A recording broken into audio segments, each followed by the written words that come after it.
Graça e paz a todos, sejam bem-vindos a mais um vídeo do Palavra de Fé, salvos pela graça. Sou o pastor Robson de Magalhães e neste vídeo eu quero falar acerca de ferramentas externas. Como vocês podem ver, a minha pequena biblioteca está um pouco bagunçada. O que ocorre?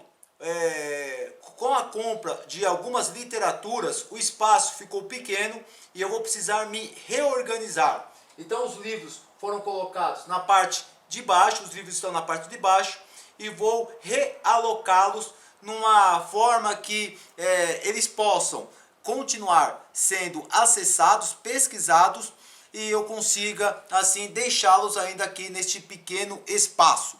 Neste vídeo eu quero falar acerca de ferramentas externas, ou seja, de todos esses materiais adquiridos durante os anos que estudei e que ainda estudo a teologia bíblica. Antes eu quero agradecer a todos que acompanham o Palavra de Fé, vocês que chegaram juntos nesses últimos meses, muito obrigado. Que Deus possa abençoar, deixe a curtida, deixe o comentário, compartilhe no grupo de WhatsApp, para que mais pessoas possam conhecer o Palavra de Fé Salvos pela Graça. Entrevistei recentemente o pastor J. Florentino, direto de Luanda, e nesta semana estará conosco o professor Paulo Sérgio Batista e vai falar acerca de interpretação bíblica. Hoje eu quero falar acerca de ferramentas externas. O que são ferramentas externas? São as literaturas, obras, artigos, por meio do qual nós podemos pesquisar e assim entender e compreender melhor alguns aspectos das escrituras sagradas. Há as ferramentas internas, logo estará um vídeo sobre isso, que é a própria Bíblia em si, e há as ferramentas externas. Bom, hoje eu quero falar acerca das ferramentas externas. Como, pastor Robson, o senhor adquiriu cada livro? Todos os livros que estão aqui, todos eles, praticamente 90% desses livros, eles foram comprados por meio de ementas. O que são ementas? São breves resumos de seminários. Quando se inicia um semestre, o professor faz um resumo de como se dará a sua aula naquele semestre, ou trimestre, ou naquela semana, se as aulas forem intensivas. E dentro destas ementas, as referências bibliográficas.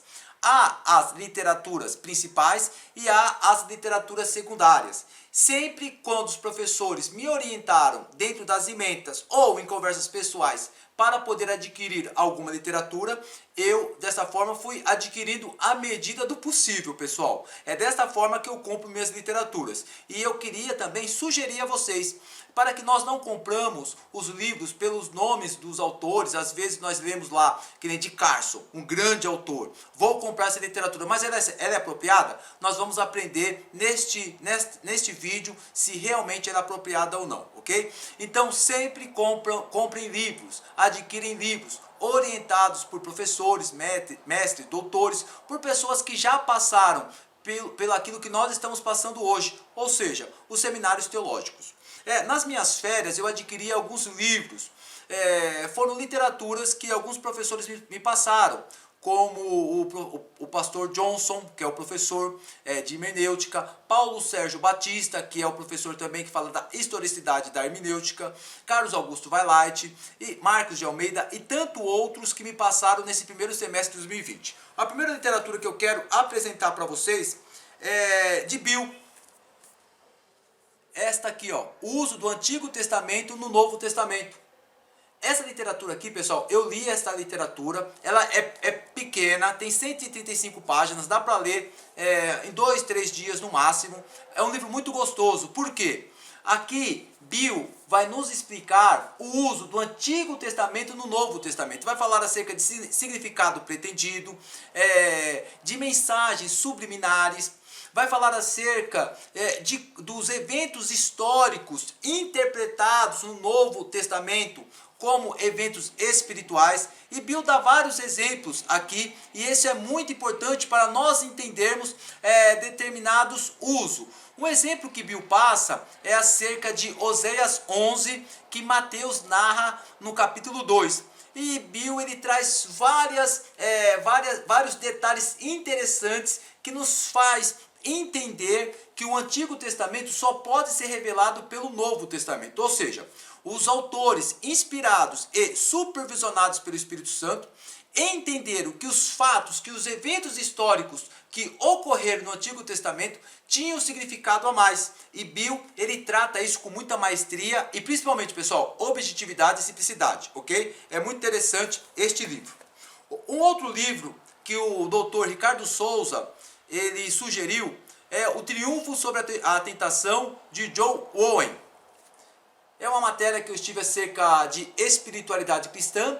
Aqui fala acerca da consciência do pecado. Comecei a ler este livro, tá bom? Ele é também pequeno relativamente, tem 300 páginas, 350 páginas, ele não é muito grande. E a leitura é um puritano, ele é um pouco formal, pessoal, mas é muito importante porque ele, nas escrituras, nas letras, nas mensagens de John Owen, você consegue sentir a espiritualidade e principalmente a devoção do Mr. Owen. É muito boa essa literatura e nos faz crescer e ter maturidade e principalmente consciência do pecado, a consciência presente do pecado adâmico em nós. É muito interessante, eu também sugiro John Owen, O Triunfo sobre a Tentação. Uma outra literatura também que foi passada é de Zuck, A Interpretação Bíblica. Eu estava aqui lendo o prefácio porque vai ser a minha próximo livro que eu estarei lendo. Eu estava vendo aqui a parte que fala acerca do conteúdo. Aí é muito interessante porque o que Zuck fala? Acerca da interpretação ontem, a interpretação hoje, e fala desse abismo. É muito interessante porque o professor Johnson está falando acerca da hermenêutica textual, ele fala desse abismo que nós temos, não só um abismo temporal, não só um abismo circunstancial, mas um abismo enorme de compreensão, de entender as escrituras sagradas. E este livro é interessante porque aborda isto. Estava vendo aqui também acerca do abismo gramatical, obviamente porque o hebraico e o grego são idiomas completamente diferentes da língua portuguesa, e isso influencia muito na interpretação, pessoal. E para finalizar, Zuck fala acerca das figuras de linguagens, alegorias, símbolos, inclusive o emprego do Antigo Testamento no Novo Testamento. Olha, isto aqui você deve ter na sua casa, estarei não só lendo, mas pesquisando, sugestão muito boa e eu sugiro a vocês. Pessoal, e mais uma literatura, está fechada, ainda nem abri, mais uma, C.S. Lewis, um dos maiores teólogos, escritores, evangelho puro e simples. Há tempos que eu estava desejando. Pessoal, isso aqui é que nem um doce para uma criança. Quando uma criança olha uma vitrine, uma doceria, vários doces, a criança fica desejoso por isso. E, obviamente, que C.S. Lewis, o Cristianismo Puro e Simples é uma literatura muito boa e vai me fazer crescer muito acerca de entender alguns conceitos interessantes da Bíblia Sagrada. Nem abri e nem vi, porque quando eu abrir esse plástico, eu só vou terminar na última linha da página do mais um livro de C.S. Lewis. Eu tenho alguns aqui. C.S. Lewis é com certeza um dos maiores escritores que nós temos. Pessoal, e para finalizar, quando eu falo das ferramentas externas, quero aqui apresentar D.A. Carson, Os Perigos da Interpretação Bíblica. É um livro também relativamente pequeno, comecei a ler ontem, já estou finalizando porque ele é pequenininho, pessoal, tem 132 páginas, ele é pequenininho. Mas o que acontece com esse livro aqui? Se você for comprar pela capa e pelo autor, você pode ocorrer um grande perigo. Por qual motivo? Porque tem que conhecer o grego.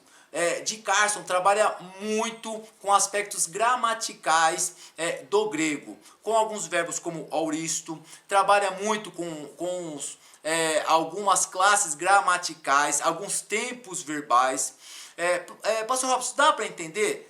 E sim, dá para entender porque ele está no português, tá? Tá traduzido. Mas se você tiver o grego, você vai entender aqui várias coisas. Que é uma coisa interessante que ele fala acerca daquele evento. Aqui tem várias citações em grego, pessoal. Como eu estudo grego, para mim ficou muito mais interessante. Tem algumas citações também no hebraico, mas aqui a corrente majoritária é o grego. Então a literatura, ela se torna agradável por esse aspecto. É por isso que eu falei, pessoal.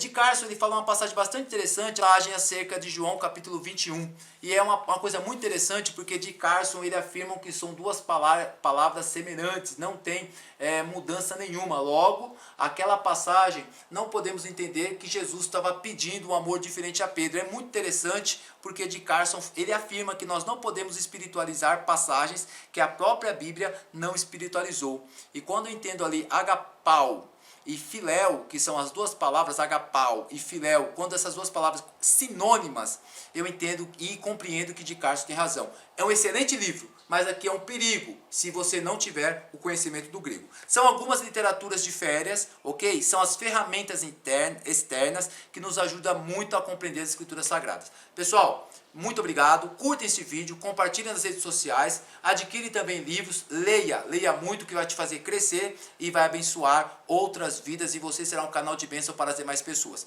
Forte abraço, muito obrigado e até o próximo vídeo. Não deixe de se inscrever caso você não seja inscrito no Palavra de Fé, salvos pela graça. Bora ler? Deus abençoe vocês.